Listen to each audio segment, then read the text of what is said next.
abali Kachumbari TV n'abali ku mikutu gyonna gy'osizidde okubeera nti otulaba akugamba kyokola kyamaanyi nnyo gwe wenna afunye ebirungi twesanyukira wamu naawe ate naawe atayise mu mbeera nnungi tugamba Mukama Katonda ensonga agenda beera azikwasaganya bulungi nnyo kibeere malidaadi saana. Olunaku olwaleero ndi ne Swahaba musajja wa Mukama Katonda era nga tuli wano eno ku gye bayita Tamam Tours and Travel.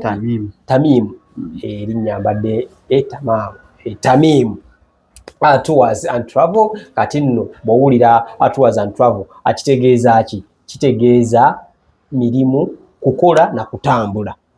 Okitegedde tetugenda kwogera ku nnyaanya ate nedda kukola na kutambula. Mubadde mulina ebibuuzo bingi nnyo bannange abagala ogenda ebweru tukyasobola okugenda nga Iran etabuse, America etabuse, Israel zeekuba ennyonyi ate nno bazisitopinze okutambula nedda. Byonna tugenda beera tubifuna okuva ate ewa CEO Tamim Tours and Travel. Tukwaniriza papa mugamba otya? Osanga ndi bulungi mukama wange. Mugamba mutya? Gyebale gye mutuusaako engalo. Tukwasaganya mpola mpola. Esewe. Aya twagenda kugamba CEO babeera bali abanene baki? Naye kirabika ebiseera ebisinga okukola kye kikulu. Tuyinza okutafa ku myaka, tuyinza okutafa ku bunene, kiro, wabula service delivery kye kibeera ensonga enkulu. Okay. Gwe CEO? Yeah. Oli muto sente wazijjawa? Why? Si sente naye okudeliveringa service kuba ntewaliyo kawumbi ke sente. Ese era otandikirawo enteekateeka eno. Andabyeko ku baana b'otutte, andabyeko ku bantu abawa testimonies nga bayise mu mikono gyo. Toli wa bulijjo. So anti kye tuyita service delivery. Kati nno gw'olabyeko abo abatambudde olwo paperwork gwe tukozeeko nga ali just within. Nga tebanna batambula naye nga paperwork yenna mu mukozeeko. Nga gw'osobola okukola passport n'atambulira mu kampani endala. Nange era bw'atuuka eri naga passport nagikolera gindi. Esookoleke wano ku Tamim n'omuntu ng'ayagala bwagazi passport ng'ayagala document is travel documents yenna mu mukolako kwalagenda yitya mu kampuni yammwe. Ne bw'aba tagenda kukola nga just ayagala Interpol kati nga bulaba bano abakola Uber nga yeetaaga Interpol certificate tuzikola. Ayagala passport nga musuubuzi agenda China asuubula akomewo tubikola. Yeetaaga visa ya China tugikola tugimuwa. Air ticket nti nfunyewo emergency speed neetaaga gendako Dubai ngendako Japan wawa kola ticket dakika 2 n'ogimuwa. Ebyo byonna bigugwa mu travel documents. Kampuni eno oli bwakutunuulira ayinza okugamba amagezi wagajja ku taatawo nga yali mulimu guno eno wajjawo guno ogamba kantandika ekintu kino bwetaavu. Amagezi gye nagajja tuludde nga tukola ebintu bino naye akaseera katuuka ne weetongola kati nvudde kiringa onagamba nti gundi abadde muyiribi n'amala n'akola edduuka. Mu bufunze experience olina y'amaanyi totandikidde butandikizi wano? Sitandikidde wano era nina ne bye natambuza nga sirina office. Nze bbanga ddene bantu bangi bentambuza nga tebandabye nako. Abamu bansanga eri oluusi naye nga yakkubira ne mukwasaganya kwa tisaawo bulungi nnyo documents visa buki nembimuwa ate nansanga e Dubai ku kisaawo nga nnamutuusa gy'alina okugenda nga ndaba buli kimu kiwedde. Abantu abasinga bababidde mu nkola eyo era ekyandeetera oteekawo office eno mbeera yakugjawo bubbi.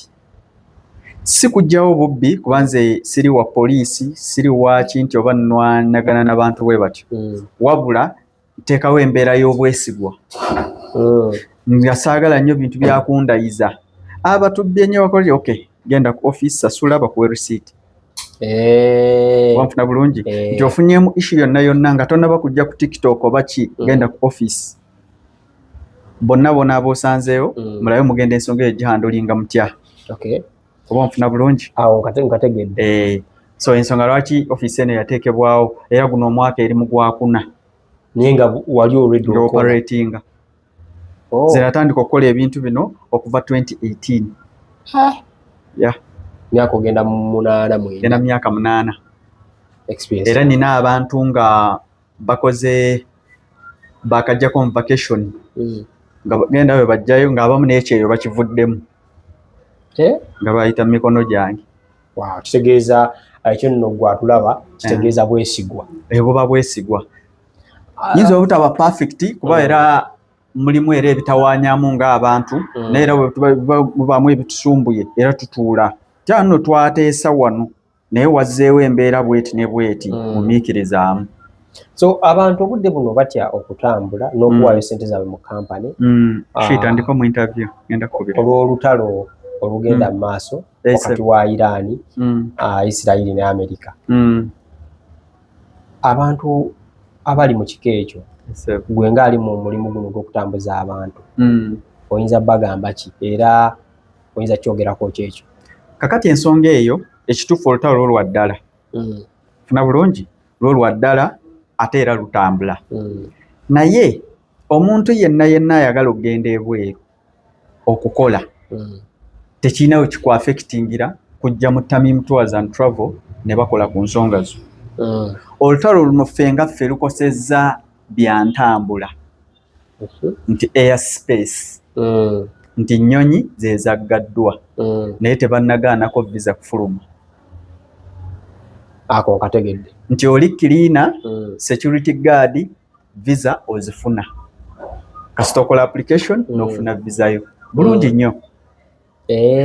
Bwe tukakasa nti visa efulumye kati ne tutuula ne tufumba omutwe tukoze tutya okumutuusa kuba process yo ebimala mukozikoze alina okugenda ng'alina okugenda kati okutuuka nti akakati okusinziira nga bwe ndaba Emirates tetambulangako yo tetukola ki tetugulaayo tiketi tulindemu nti tubadde twetegereza status z'ennyonyi nti Fly Dubai yatambuddeyo emirundi 2 naffe tuteekeyo oba okitegeera kuba mu kaseera kano olaba kati like yesterday but one yabaddeyo ne bagikansolinga after 1 hour ne bagamba musigale ku airport ebadde etambula ku makya kati ejja kutambula kiro kitegeeza okutambula kuba tekuvuddeewo kuba kusoboka era baatambudde kubadde baatuuse yesterday nga bukya abadde balina okutuuka the other day olw'eggulo ne batuuka yesterday nga bukya kuba baasimbudde mu kiro. Kati ffe abakwasaganya ensonga ezo kitegeeza tulina okufaayo ennyo okufuna updates ku mbuuka z'ennyonyi n'omanya nti bulijjo nkozesa nnyo Emirates naye mu kaseera kano ekyagaanyi naye nze kyenfa omuntu kutuuka ku mulimu ofuna bulungi bwe mba ŋŋenda ennabweru nga njagala nnyo booda naye mu kaseera waliwo taxi linnya taxi ekikulu kutuuka oba nfuna bulungi. Okutaataaganyizibwa kuno eno omuntu amaze osasula akasente ke ate baga ennyonyi egize biki because ebiseera ebisinga abantu abagenda ebweru alunsi abeera atunze oba na kibanja kyoba piki okutaataaganyizibwa kuno okuli awo kuli ku musaabaze oba kampuni nga mumuyambako mu mbeera yonna embeera mwe tuli tulina kukwataganira wamu. Ekisookera ddala client ye nga ye wankubadde aba alina by'atunze alina kukitegeera nti issue eyo kampani si yegireeseewo lutalo lwazze ne lutukosa ffenna ekituufu bwe lutukosezza ffenna kati nange nina kutuula wansi n'enfumba omutwe nga nkoze ntya okulaba nga omuntu ono agenda nti yesi walina kutambula nga 10 tebaddeeyo nina kuyiiya nendaba nti akati nnyonyi ki gye tuyinza okukozesa n'avaawo twali tubakozesa kata katukozese Emirates katukozeseeko kuki lwaki nti kata tennaba kutuuka kuyinge kuba ze kata eze tuyita eza transit ejja kuva e Uganda esooke kata ate ng'ekata tebannaggulawo kati nja kujja ku Qatar Airways nkuteeke ku Fly Dubai kuba yeegenda ku Dubai direct oba okitegeera bulungi teyina weeyita nti oba esookera eno awali olutalo ate eremereyo mu bufunze abaliyo ng'ayagala ekintu kyagenda bweru talina kutya kituufu waliwo okusoomoozebwa naye tulina kusabirigana era naffe tukuteeka ku nnyonyi tusigala mu ssaala kyatwaga kulya nti Fly Dubai yatuuse neelandinga. Abantu bano abagenze ebweru nga bayise mu mikono gyo oba mu mikono gya Tamim senga afuna okusoomoozebwa eri mmwe nga mmwe kampuni mumuyamba mutya singa abanga afunye okusoomoozebwa ekisookera ddala tukwatagana ne offices gye batuukira ntwala omukisa guno nga nsinziira ku Kachumbali TV bw'oba otuuse tojjaawo nkolagana na office gy'ovudde abamu b'olutuuka n'agamba kyantuuka kiwedde amala funa buzibu n'alyoka abajjukira naye abo bava nnyo ku looni nga yagenda bamubanjaayo akakadde akati abomba mazzi ate mukama agezesa sookoleke mutwala n'abantu ku kibanja mpola si tutwala naye waliwo akaseera we katuuka n'olaba nga mu butuufu visa tesobola kufa nga byonna bitunze abimazeeyo naye ziganya okukola ki okuwera nemuyo agenda ojja tusasula naye kasita atuuka bwe bati n'ennamba y'essimu n'akyusa kati amala funa mutawaana n'alyoka ate abanoonya mala funa mutawaana ate bw'amanya nti bamubanja tadda ku ofiisi oba ku nnamba ya ofiisi omusanga eyo bwe batyo okitegeera naye yatuuka atya ani yakurisiivinga so driver alina okukima akutwale ku kampani mulimu abantu abamu abeefuula abagezi kati nze nina ekintu kyenkola wano naye sikibanyigiriza n'ate ndaba nzikimpa emirembe oli asobola okujja n'akugamba nsaba kuntwala Dubai agamba nina miliyoni 4 muga nja kukutwala naye olw'okuba amanyi nti Dubai alinayo abantu be tetulina system wano tetukwata ssente ya muntu bazeeka mu banka visa emala kufuluma oli bajanaga ayagala genda Dubai ngenda kukola Dubai nga kirina visa emala kufuluma byonna mubikola nga tendasasula bulungi nnyo naye tulina foomu gyojjuza wano saagala visa ngifulumye ate oŋŋambe nti ssente teziriiwo n'ebisigadde gwe ssente zo beera nazo ku akawunti yo bw'efuluma nkuwe screenshot ogikebere bw'oba tomanyi obeeko gw'obuuza awo yamanyi okakasize eddala nti mutuufu ntuufu okwata akasente okaleete oleete ssente ozisasule bakuwa receipt lw'osasudde lwe tukuwa air ticket ate mu ebintu mubitwaggulu lw'osasudde lwe tukuwa air ticket kati nina ensonga gye badde ngezaako okunnyonnyola mulimu abantu abamu agenda n'agoba ku mulimu naga mulimu gwetaaga miliyoni nga 8 naga kampite mu battamiimu olumala omuwa visa olw'okuba alina passport visa ogimuwadde be bagezigezi kiri nnyo mu bantu abatambulako ogenda owulira nti alina we ayise neyeegulira tiketi tayise mu mmwe visa evudde wano passport ye yagiina kati tasasula ayitayo n'agula tiketi webuddamu nti agenze naye erabira nti visa ebeera ya kampani kituufu oba nfuna bulungi mwagigulidde mu tamiimu ne kampani eri gye tukolagana nayo Let's Al-Shirawi etuwadde visa eyo ne tubaako ssente ze tuteekayo visa ne bagituwa nti ya Kachumbali Steven Kachumbali olumuwadde visa ye ate ye n'akozesa olukujjukujju neyeegulira tiketi n'omusango ne ku kisaawa akoze eki ayiseemu kati bw'atuuka eri okuba abaayo n'emikwano gye yawo ogundi yamusomeddemu jangu tukole bwe tuti oba okitegeera driver wa kampani tamukimye kumutwala ku mulimu gy'alina okuba atuukidde mu mikwano gye visa etambula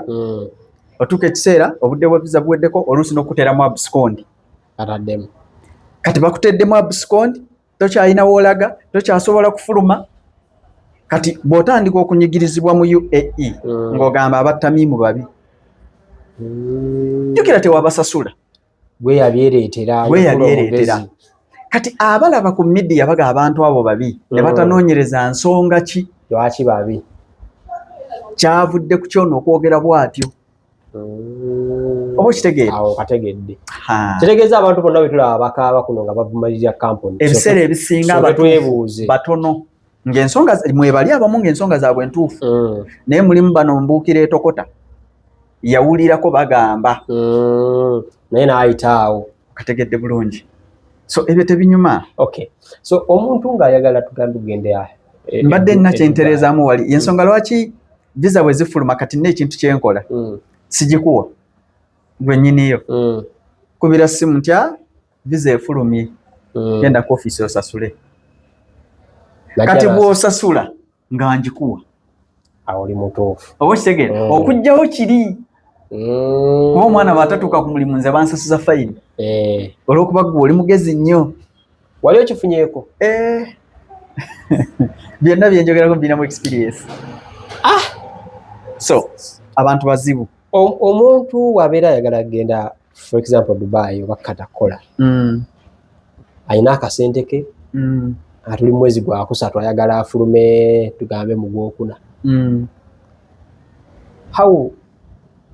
how long kisobola okuteekinga kakati Dubai Kuwait mu balenzi newe ennaku ana mwezi ennaku 45 bwe mwezi gumu n'ekitundu singa omuntu oyo annema okutambuza mu nnaku ezo already muli bantandika okifiiringa nti oyo annemye simulinamu mukisa mwezi gumu gwokka n'ekitundu ekimpeesa ogumu ekitundu kuba saagala era pressure ne visa nsobola gikuwa mu weeks 2 kyegeza emirimu giri already available yes era tukuwa form n'ogijjuza ne wayita ennaku nga 10 n'okomawo waliwo kye tuyita contract oba gye twandiyise offer letter abamu bagiyita mall nga already emaze kutuula mu system nti company ekwaprovinze n'ojja n'ogisaako fingerprint saagala omuntu alabika video kane ali waffe kyannamukaaka atunda ettaka papa nsonyiwa okutuma bakumpereko contract eziri ku mmeeza awo ziri ku side eri nga ku printer omuntu atunda ebooda ye ng'omusuubiza gumu kitundu gituuke myezi 3 myezi 4 myezi nga tannatambula anti kyowala nkugambye nti ebintu by'okutambula nabyo birimu omukisa ewaliwo gwe baaloga obutatambula kati nze kyowala bwe ziwera ennaku 45 buli mutima mba ntandika okifiiringa nti kati ono annemye kitegeeza olw'okuba nti sente z'oyina sizikugjeeko naye nzeetaaga kati nina kulwana nnyo ntuukirize ekyo ky'osobola ozimpa ensonga gwe lwaki tobajjaako sente osooka kukola ku pepa waaka waaka nsobole okuteekamu aweetaagisa then gwe osobole okugyayo sente gwe z'oyina kyowala kinnuma nnyo nga mmaze okuteekamu n'enkuwa ky'oyagala ate gwe n'otampa yes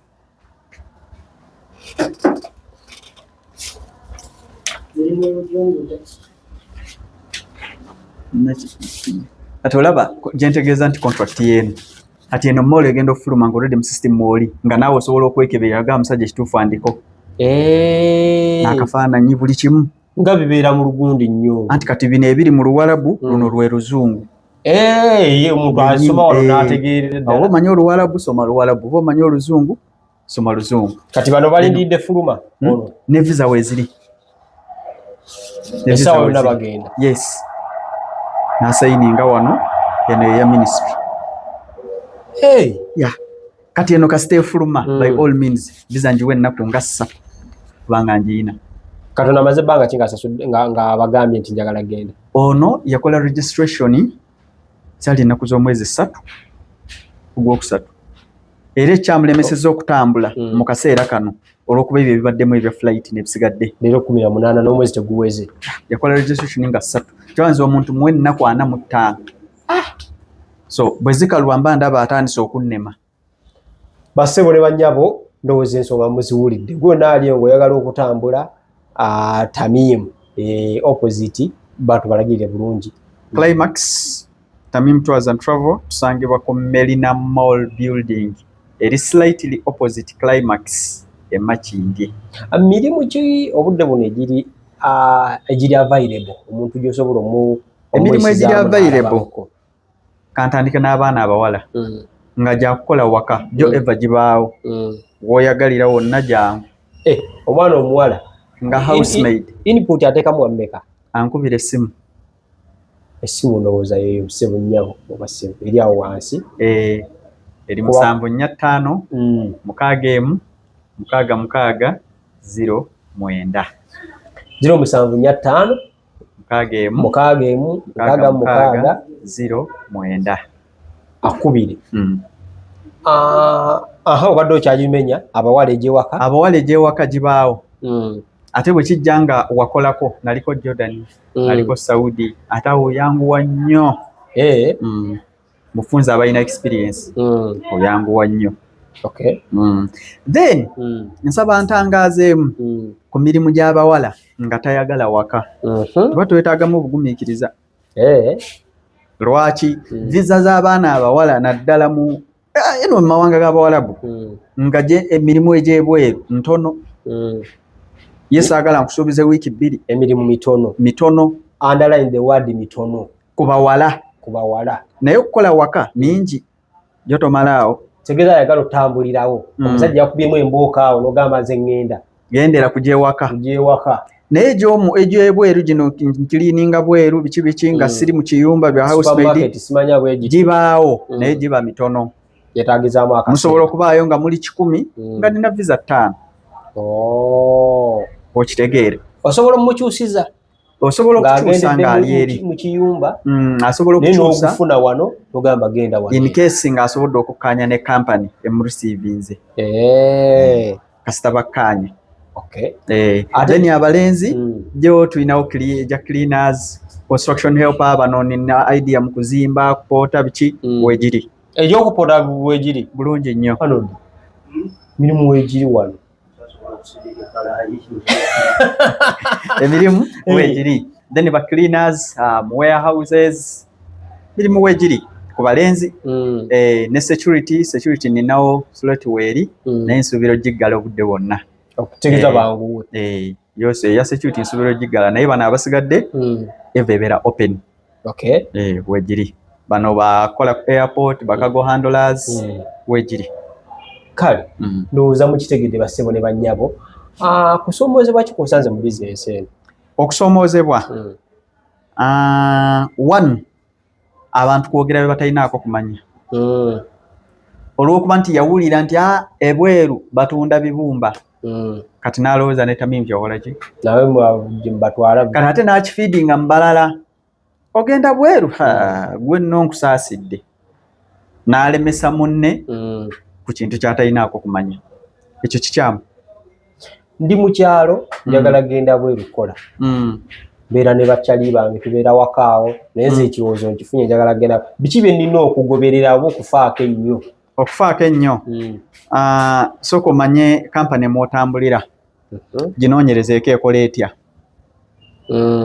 Osobola obutagirawo nti njagala genda bweru bwekitegeera bulungi.